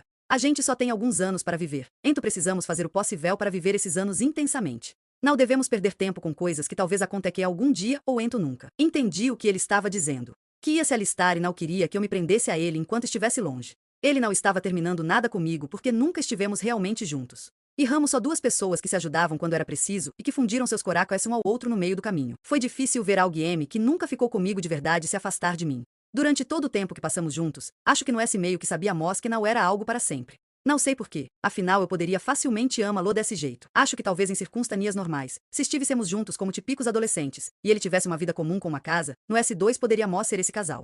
O tipo de casal que se une com facilidade e cuja vida nunca é interrompida pela crueldade. Nem tentei fazê-lo mudar de ideia naquela noite. Sinto que a gente tem uma conexa, o que nem os fogos do inferno quebrariam. Sinto que ele pode passar um tempo na marinha e que eu posso viver mais alguns anos como uma adolescente normal, porque depois tudo vai se encaixar quando for a hora certa. Vou te prometer uma coisa, disse ele. Quando minha vida estiver boa o suficiente para que você faça parte dela, vou te encontrar. Mas não quero que fique me esperando, porque talvez isso nunca aconteça. Não gostei dessa promessa, pois significava 2 possibilidades. Ou ele achava que nunca sairia vivo da marinha, ou que sua vida nunca seria boa o suficiente para mim. Sua vida já era boa o suficiente para mim, mas apenas assenti e forcei um sorriso. Se você não vier atrás de mim, eu vou atrás de você. E isso não vai ser nada bom. Atlas Corrigan. Ele riu de mim a ameaçar. Bem, não vai ser muito difícil me achar. Você sabe exatamente onde estarei. Sorri. Onde tudo e melhor. Ele retribuiu o sorriso. Em Boston. E depois me beijou. Ellen, sei que você é adulta e sabe tudo sobre o que aconteceu em seguida, mas mesmo assim não me sinto à vontade contando o que fizemos nas 2 horas seguintes. Vamos dizer apenas que a gente se beijou muito. Rimos muito. Amamos muito. Sussurramos muito. Muito. E no S2 tivemos de tapar as bocas e fazer o máximo de silêncio possível para que não nos flagrassem. Quando terminamos, ele me abracou, pele com pele, mal no coracal. Ele me beijou e me olhou bem nos olhos. Eu te amo, Lily. Tudo que você é. Eu te amo. Sei que essas palavras são muito repetidas por aí, principalmente por adolescentes. Muitas vezes de forma prematura e sem muito me irrito. Mas, quando ele as disse para mim, sei que não queria falar que estava apaixonado por mim. Não era esse tipo de eu te amo. Imagine todas as pessoas que você conhece ao longo da vida. São muitas. Elas surgem como ondas, entrando e saindo aos poucos, dependendo da maré. Algumas ondas são muito maiores e causam mais impacto que outras. Às vezes, as ondas trazem coisas lá do fundo do mar e as largam no litoral. Marcas nos GRAs de areia que provam que as ondas estiveram lá, muito depois de a maré recuar. Foi isso que Atlas quis dizer ao falar eu te amo. Estava me contando que eu era a maior onda que tinha aparecido em sua vida. E eu havia trazido tanta coisa comigo que minhas marcas sempre estariam presentes, mesmo quando a maré recuasse. Depois de dizer que me amava, ele falou que tinha um presente de aniversário para mim. Pegou uma pequena sacola marrom. Não e nada demais, mas foi tudo que consegui comprar. Abri a sacola e tirei o melhor presente que já ganhei. Era um imã que dizia Boston em cima. Embaixo, com letras pequenas, estava escrito, onde tudo e melhor. Eu disse que guardaria para sempre e que pensaria nele toda vez que o visse. Quando comecei a escrever esta carta, falei que meu aniversário de 16 anos tinha sido um dos melhores dias de minha vida. Porque até aquele segundo tinha sido mesmo. Os próximos minutos e que não foram. Antes de Atlas aparecer naquela noite, eu não estava esperando por ele. Então não pensei em trancar a porta do quarto. Meu pai me escutou conversando com alguém. Ao escancarar a porta e encontrar Atlas na cama comigo, ele ficou mais zangado do que eu já ouvira antes. E Atlas estava em desvantagem, porque não estava preparado para o que veio em seguida. Nunca vou esquecer aquele momento enquanto estiver viva. Eu não podia fazer absolutamente nada enquanto meu pai o golpeava com um basto de beisebol. O barulho dos ossos se quebrando foi a única coisa que escutei acima de meus gritos. Ainda não sei quem chamou a policompanhia. Tenho certeza de que foi minha mãe, mas já se passaram 6 meses e ainda não conversamos sobre aquela noite. Quando a polícia apareceu em meu quarto e tirou meu pai de cima dele, eu nem reconheci Atlas, de tão ensanguentado que ele estava. Fiquei rica. Não só tiveram de levar Atlas em uma ambulância, como também precisaram chamar uma para mim porque eu não conseguia respirar. Foi o primeiro e único ataque de paranico que já tive. Ninguém me queria me dizer onde ele estava ou se estava bem. Meu pai nem foi preso pelo que fez.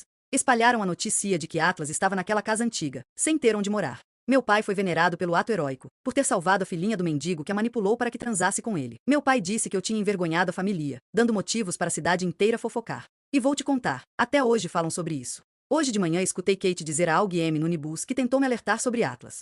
Disse que sabia que ele era uma má influência desde o momento em que o viu. Mas isso é mentira. Se Atlas estivesse no ônibus comigo, eu provavelmente teria ficado de boca calada e agido com maturidade, como ele tentou me ensinar. Em vez disso, fiquei com tanta raiva que me virei e mandei Kate ir para o inferno. Disse que Atlas era um ser humano melhor do que ela jamais seria, e que, se eu a escutasse falar mal dele de novo, ela ia se arrepender. Ela apenas revirou os olhos e disse: Meu Deus, Lily. Ele fez lavagem cerebral em você, foi? Era um mendigo sujo e ladrão, que provavelmente usava drogas.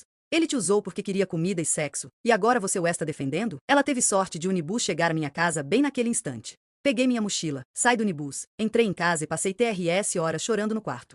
Agora minha cabeça está doendo, mas eu sabia que só ficaria melhor se finalmente colocasse tudo para fora aqui no dia Rio. Já faz 6 meses que evito escrever esta carta, sem querer ofender, Ellen, mas minha cabeça continua doendo. Meu coração também. Talvez esteja doendo ainda mais do que ontem. Esta carta não ajudou nem um pouco. Acho que vou passar um tempo sem escrever, porque me lembro dele quando escrevo para você, e tudo isso dói muito. Até ele vir atrás de mim, vou apenas fingir que está tudo bem. Vou continuar fingindo que estou nadando, quando na verdade só estou boiando. Quase sem conseguir manter a cabeça fora d'água. Lily, fecho o diário depois de ler a última página. Não sei o que sentir porque sinto tudo. Raiva, amor, tristeza, felicidade. Sempre odiei não conseguir lembrar de quase nada daquela noite, por mais que tentasse pensar em cada palavra que dissemos. O fato de Lily ter anotado tudo é um presente, embora seja um presente triste. Naquela época, eu temia que Lily fosse frágil demais para saber dos detalhes da minha vida.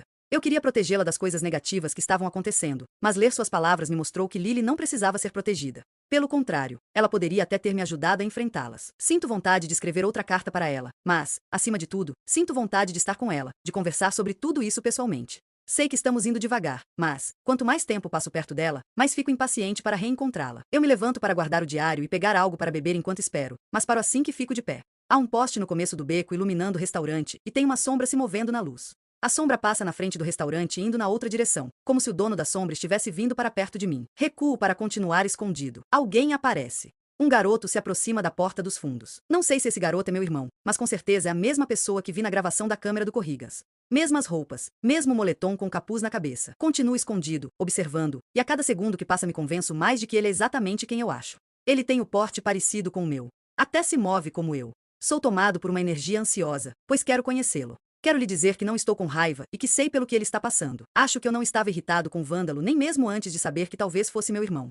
Já é difícil se irritar com uma criança, mas é ainda mais difícil se irritar com uma que foi criada pela mesma mulher que supostamente me criou. Sei como é ter de fazer o possível para sobreviver. Também sei como é estar disposto a fazer de tudo para chamar a atenção de alguém.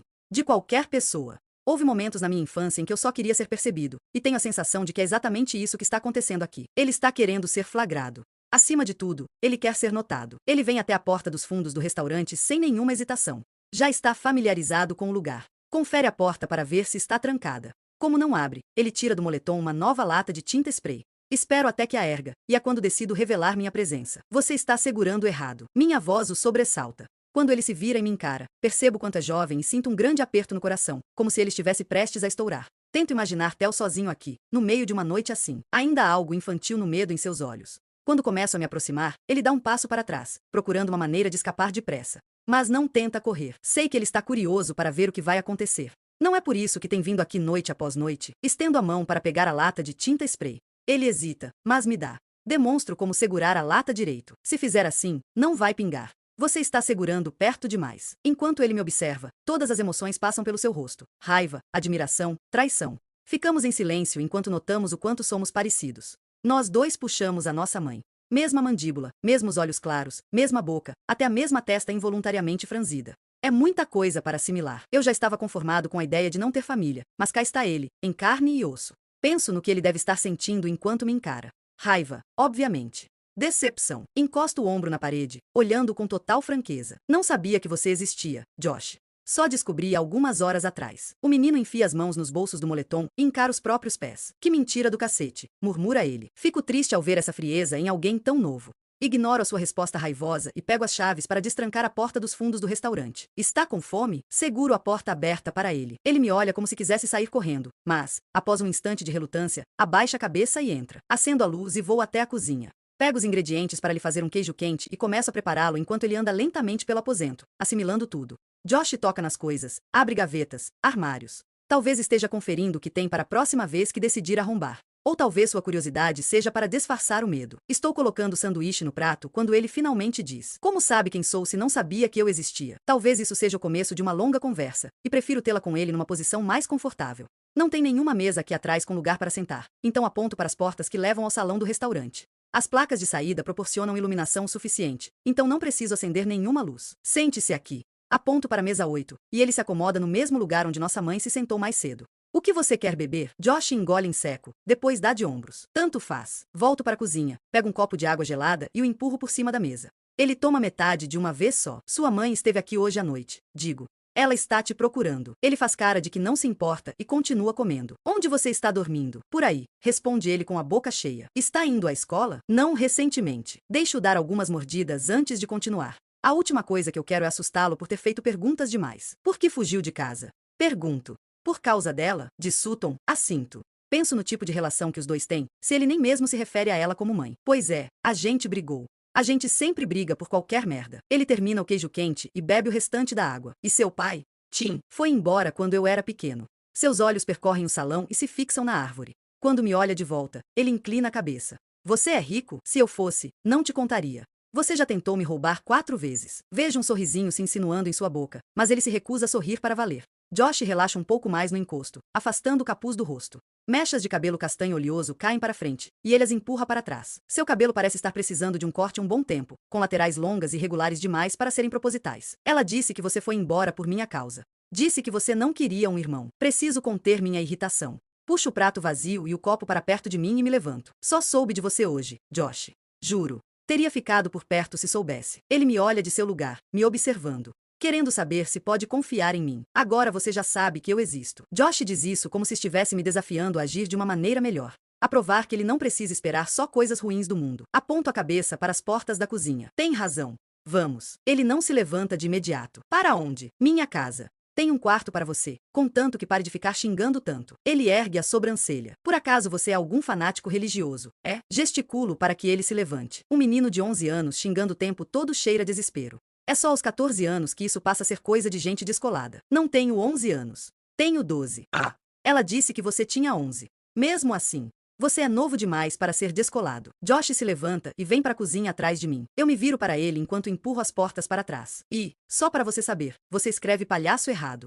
Não tem a letra aí no meio. Ele parece surpreso. Bem que achei esquisito depois que escrevi. Ponho a louça na pia, mas são quase 3 horas da manhã e não estou a fim de lavá-la. Apago a luz e deixo Josh ir na frente até a porta dos fundos. Enquanto eu a tranco, ele pergunta: você vai contar para Sutton onde eu estou? Ainda não decidi o que vou fazer, admito, e começo a andar pelo beco enquanto ele se apressa para me alcançar. De qualquer maneira, estou pensando em ir para Chicago, anuncia. Devo passar só uma noite na sua casa. Rio quando penso que esse menino acha que vou deixá-lo fugir para outra cidade agora que sei que ele existe. No que é que eu estou me metendo, hein? Tenho a impressão de que minhas responsabilidades cotidianas acabam de dobrar. A gente tem mais algum irmão ou irmã que eu não conheça? Pergunto. Somente os gêmeos, mas ele só tem 8 anos. Paro imediatamente e olho para ele. Josh sorri. Estou zoando. É só a gente mesmo. Balanço a cabeça e pego a parte de trás do seu capuz, puxando para cima da cabeça dele. Você é uma figura. Ele está sorrindo quando chegamos ao meu carro. Também estou, até que sinto um frio na barriga de preocupação. Conheço Josh há meia hora. Sei que ele existe há menos de um dia.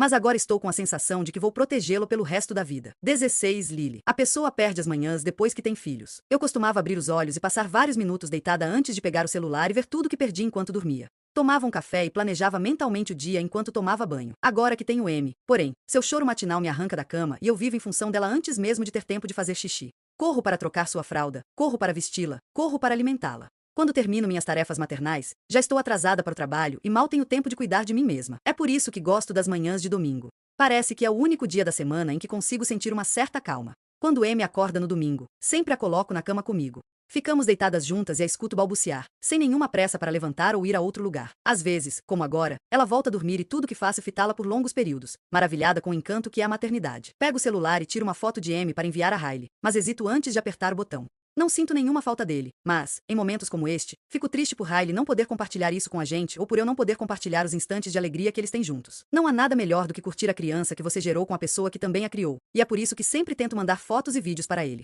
Porém, ainda estou chateada com a noite de ontem e não estou muito afim de entrar em contato com ele ainda. Salvo a foto para um dia mais tranquilo. Porra, Riley, o divórcio é difícil. Sabia que seria, mas é muito mais do que eu esperava. E passar por um divórcio com uma criança no meio é 1 milhão de vezes mais complicado. Você será obrigada a interagir com aquela pessoa pelo resto da vida. Precisa dar um jeito de planejar as festas de aniversário em conjunto ou de aceitar duas comemorações separadas. Precisa planejar os feriados que cada um vai passar com a criança e também quais dias da semana, às vezes até as horas do dia. Não dá para se livrar num piscar de olhos da pessoa com quem você se casou e de quem se divorciou. Você é obrigada a conviver com ela. Para sempre. Serei obrigada a lidar com os sentimentos de Riley para sempre. Sendo bem sincera, estou me cansando de sempre me sentir mal por ele, de me preocupar com ele, de temer sua reação, de ser cuidadosa com seus sentimentos. Quanto tempo devo esperar antes de começar a namorar alguém sem que o ciúme de Riley seja justificável? Quanto tempo devo esperar antes de lhe contar que estou saindo com Atlas, caso nos tornemos um casal? Quanto tempo preciso esperar antes de poder tomar decisões sobre minha própria vida sem me preocupar com os sentimentos dele? Meu celular vibra. É minha mãe ligando. Saio da cama silenciosamente para ir à sala antes de atender. Oi, posso ficar com Emerson hoje? Rio ao perceber que ela não está nem aí para a filha agora que tem uma neta. Tudo bem comigo? Sim. E com você? Minha mãe ama Amy tanto quanto eu. Tenho certeza disso. Quando Amy completou 6 semanas, minha mãe começou a cuidar dela por algumas horas enquanto eu trabalhava. Amy até dormiu na casa dela no mês passado. Foi sua primeira noite longe de mim desde que nasceu. Ela tinha pegado no sono e não quisemos acordá-la. Então fui buscá-la na manhã seguinte. Rob e eu estamos por perto. Podemos buscá-la daqui a 20 minutos. Vamos ao Jardim Botânico e pensei que seria divertido levar Emerson. E imagino que um descanso possa ser bom para você. Está bem. Vou arrumá-la. Meia hora depois, ouço alguém bater a porta. Abro-a e deixo minha mãe e Rob entrarem. Minha mãe vai direto para a sala de estar, onde Amy está dormindo no Moisés. Oi, mãe, digo brincando. Mas que roupinha mais linda, diz minha mãe, pegando-a. Fui eu que comprei para ela. Não, era da Riley, na verdade. É legal que a diferença entre as duas seja de apenas 6 meses. Não precisamos comprar tantas roupas para Amy porque a Alissa me dá muitas que eram de Riley. E elas estão sempre em ótimas condições, pois acho que Riley nunca repete a mesma roupa. Amy está usando o conjunto que Riley usou na sua festa de 1 ano. Estava torcendo para que Amy o herdasse, pois é uma fofura. É uma legging rosa com estampa de melancias e uma camiseta verde de manga comprida com uma fatia de melancia no meio. Minha mãe comprou quase todas as outras roupas de Amy, inclusive a jaqueta azul que estou colocando nela agora. Não combina com o conjuntinho. Minha mãe censura. Cadê a jaqueta rosa que comprei para ela? Está pequena demais. É só uma jaqueta, e ela tem 1 ano de idade. Não faz diferença se combina ou não. Minha mãe bufa, e pela sua cara percebo que Amy vai voltar para casa com uma jaqueta novinha em folha. Beijo a bochecha de Amy, e minha mãe se dirige à porta. Entrego a bolsa maternidade para Rob, e ele a pendura no ombro. Quer que eu a pegue? Pergunta ele para minha mãe. Ela aperta a Amy ainda mais. Não precisa, responde ela por cima do ombro. A gente volta em algumas horas. Que horas? Pergunto. Não costumo marcar horário com ela, mas estou pensando em perguntar a Atlas o que ele está fazendo agora. Talvez a gente possa almoçar, já que nós dois estamos de folga hoje e não vou estar com Amy. Eu mando uma mensagem. Por quê? Vai sair? Pergunta. Achei que você fosse apenas botar o sono em dia. Não tenho coragem de lhe dizer que talvez eu vá sair com um cara. Ela ficaria me fazendo perguntas até muito depois de o Jardim Botânico fechar. Pois é, acho que vou só dormir mesmo.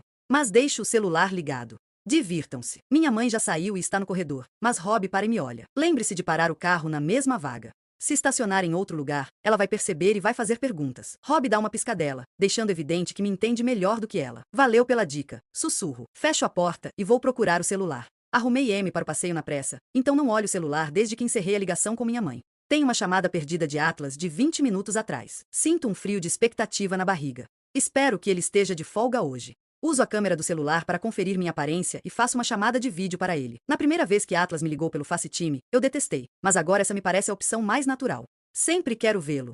Gosto de ver o que está vestindo, onde está e as caras que faz quando diz as coisas que diz. Já estou sorrindo quando ouço o som indicando que ele aceitou a chamada. Atlas ergue o celular e, quando finalmente entendo o que estou vendo, percebo que está numa cozinha que não conheço. Ela é branca, bem iluminada e diferente da cozinha de que me lembro de quando visitei sua casa quase 2 anos atrás. Bom dia. Atlas me cumprimenta. Ele está sorrindo, mas parece cansado, como se tivesse acabado de acordar ou estivesse prestes a dormir. Oi, dormiu bem? Pergunta ele. Dormi. Finalmente. Semicerra os olhos tentando ver o que há atrás dele. Você reformou a cozinha? Atlas olha por cima do ombro e depois para mim. Eu me mudei. O quê? Quando? No início do ano. Vendi minha casa e encontrei um lugar mais perto do restaurante. Ah, que bom. Mais perto do restaurante significa mais perto de mim. Qual será a distância entre a gente agora? Está cozinhando? Atlas vira o celular para a bancada. Tem uma frigideira com ovos, uma pilha de bacon, panquecas e 2 pratos. 2 copos de suco. Sinto um aperto no coração. Quanta comida, comento, tentando disfarçar o imenso ciúme que estou sentindo. Não estou sozinho, explica ele, virando a tela para o rosto de novo. Minha decepção deve ter ficado evidente, pois ele balança a cabeça na mesma hora. Não, Lily. Não é isso. Atlas ri e parece nervoso. Sua reação é encantadora, mas não me tranquiliza por completo. Ele ergue um pouco mais o celular até eu conseguir ver quem está atrás dele. Não sei quem é, mas não é outra mulher. É um garoto igualzinho a Atlas, e ele está me encarando com seus olhos idênticos aos de Atlas.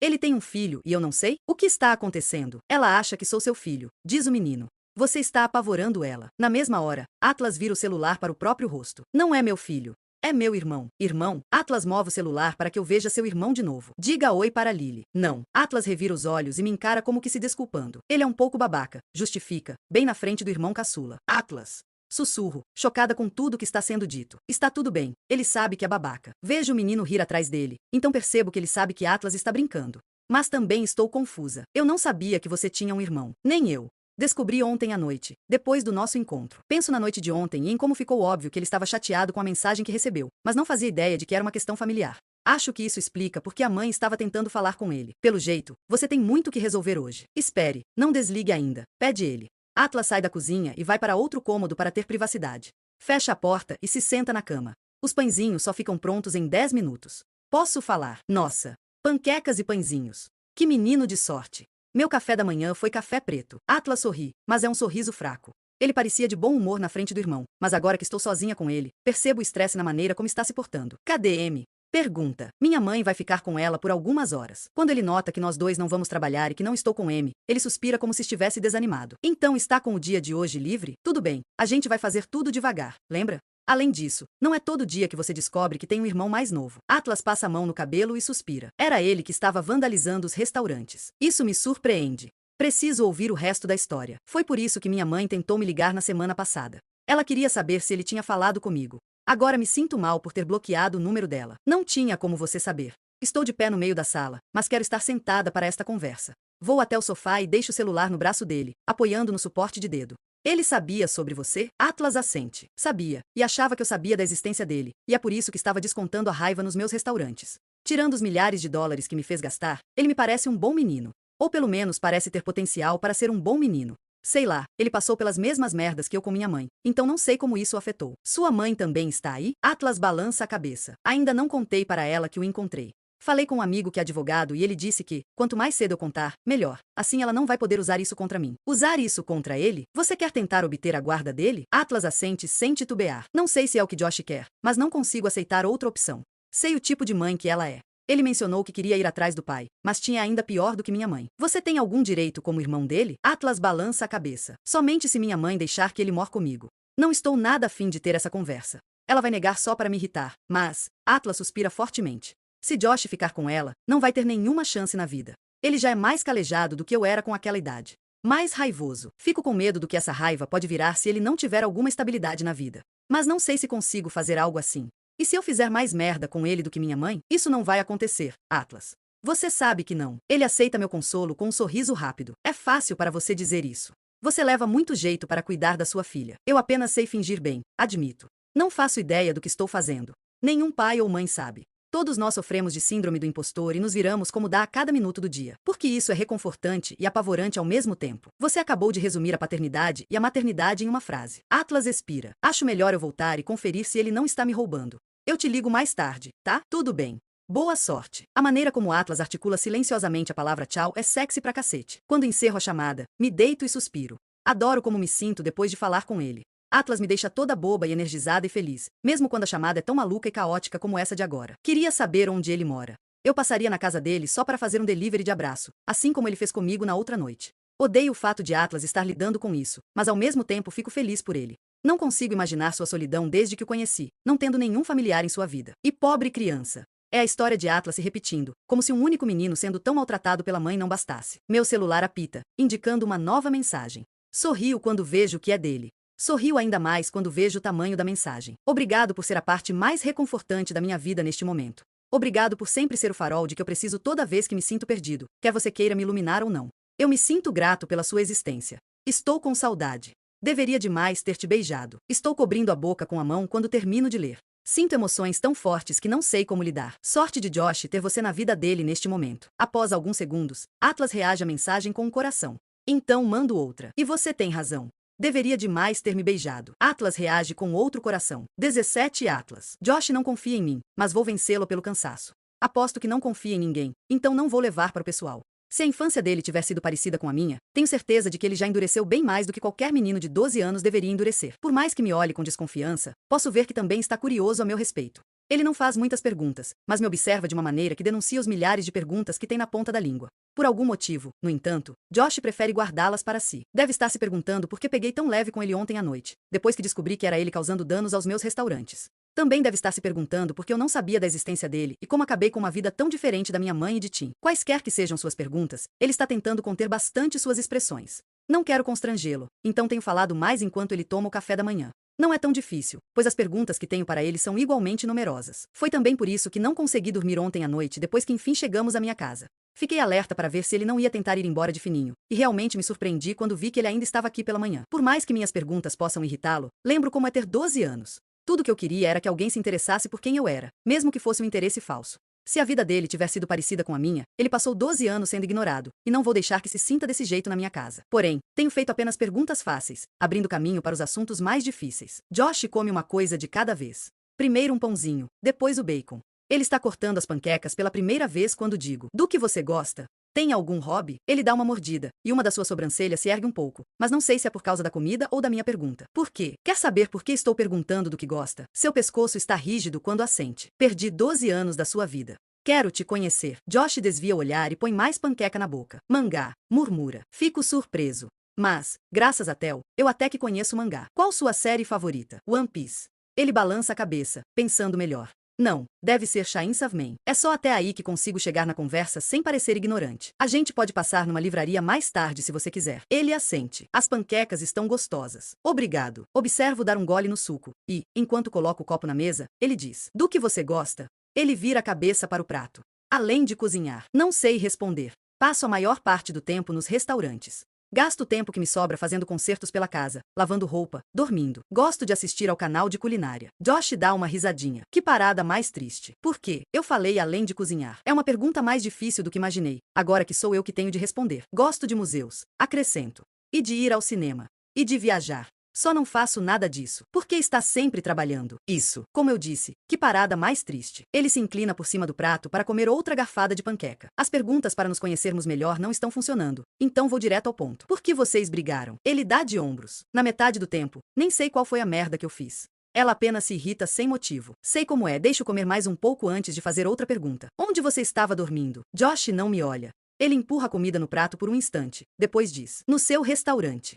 Seus olhos sobem devagar até encontrarem os meus. O sofá do seu escritório é bem confortável. Você estava dormindo dentro do restaurante? Há quanto tempo? 2 semanas. Fico chocado. Como você estava entrando? Não tem alarme naquele restaurante. E finalmente descobri como forçar a fechadura depois de algumas tentativas. Já no outro, é bem difícil de entrar. Você sabe forçar FE. Não posso deixar de rir. Brad e Darren vão adorar me dizer eu te avisei. E por quê? Depois de um tempo, você começou a vandalizar também. Josh me olha com relutância. Sei lá. Acho que estava com raiva. Ele empurra o prato e se recosta na cadeira. E agora? Preciso voltar a morar com ela? O que você quer que aconteça? Quero morar com meu pai. Ele coça o cotovelo. Pode me ajudar a encontrá-lo? Minha vontade de encontrar Tim é a mesma que eu tinha de encontrar minha mãe. Nenhuma. Sabe alguma coisa sobre ele? Pergunto. Acho que agora está morando em Vermont. Só não sei onde. Quando foi que o viu pela última vez? Alguns anos atrás. Mas ele não sabe mais onde me encontrar. Agora Josh está refletindo bem sua idade. Um menino frágil, abandonado pelo pai, mas que se recusa a perder a esperança.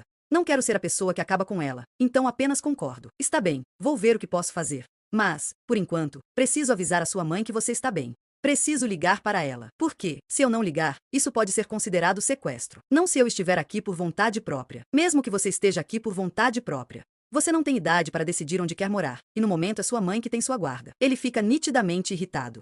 Mete o garfo na comida franzindo a testa, mas não dá outra mordida. Saio de perto e ligo para Sutton. Desbloqueei seu número depois que ela saiu do meu restaurante ontem à noite, para o caso de ela querer entrar em contato comigo. Disco seu número e a espero atender. Após chamar algumas vezes, ela enfim atende com um alô bem grogue. Oi.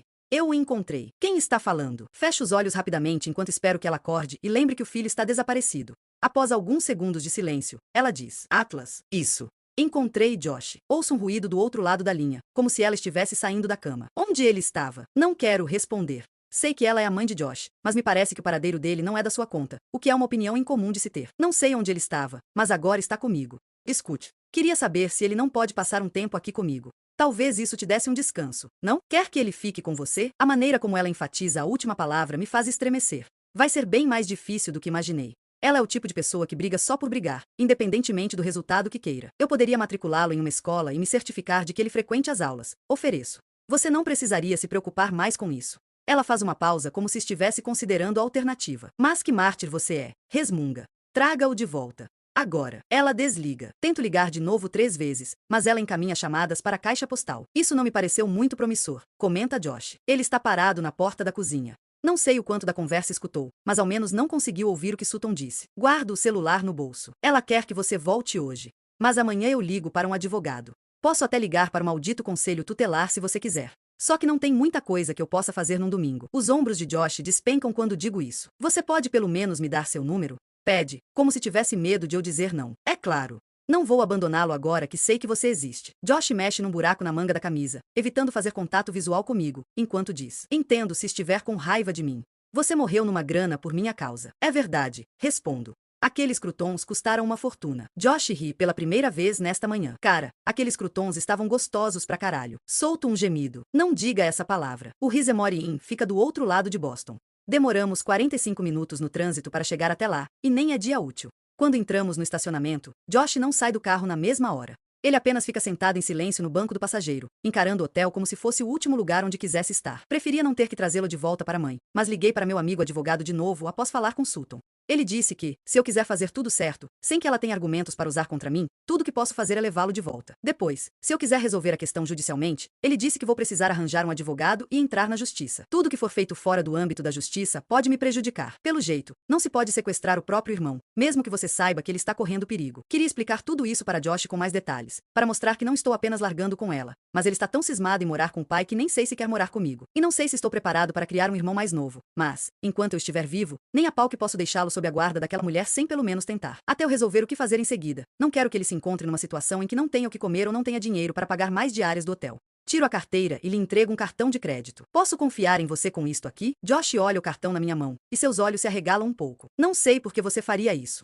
Passei as 2 últimas semanas tentando destruir seus restaurantes. Empurro o cartão para ele. Use para necessidades básicas. Comida. Recargas para o celular. Nós paramos no caminho e compramos um celular pré-pago para que ele possa manter contato comigo. Talvez algumas roupas novas que caibam em você. Josh pega o cartão da minha mão com relutância. Nem sei como usar isto aqui. É só aproximar. Mas não conte para Sutton que está com ele. Aponto para o celular. Esconda-o entre a capa e o aparelho. Ele tira a capa do celular e guarda o cartão dentro dela. Depois diz: valeu. Ele põe a mão na maçaneta do carro. Você vai entrar para falar com ela? Balanço a cabeça. É melhor não.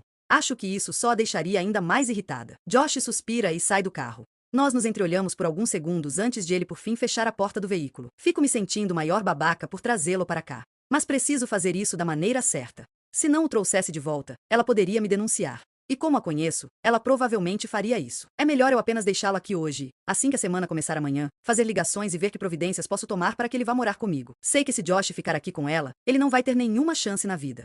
Dei sorte ao encontrar Lily. Ela me salvou. Mas não sei se há sorte bastante no mundo para nós dois sermos salvos por uma desconhecida qualquer. Sou tudo o que ele tem. Continuo no carro enquanto Josh atravessa o estacionamento. Ele sobe a escada e bate a porta do segundo quarto antes do fim do corredor. Ele me olha por cima do ombro, então aceno bem na hora em que a porta se escâncara. Vejo a raiva nos olhos de Sutton de onde estou no estacionamento.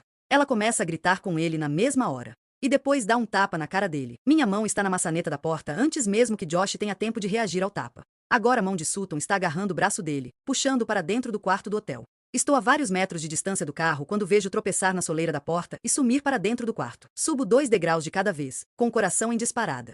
Chego à porta antes mesmo de Sutton a fechar. Josh está tentando se levantar, mas ela está parada ao lado dele, gritando. Eu podia ter sido presa, seu merdinha. Sutton não faz ideia de que estou atrás dela. Coloco o braço ao redor de sua cintura e a puxo para longe de Josh, erguendo-a e a soltando no colchão atrás de mim. Acontece tão rápido que ela fica chocada demais para reagir. Ajudo Josh a se levantar. Seu celular está no chão a alguns metros de distância, então o pego, devolvo para ele e o levo até a porta. Sutton percebe o que está acontecendo e salta da cama. Ela sai atrás da gente. Traga-o de volta. Agora sinto suas mãos em mim.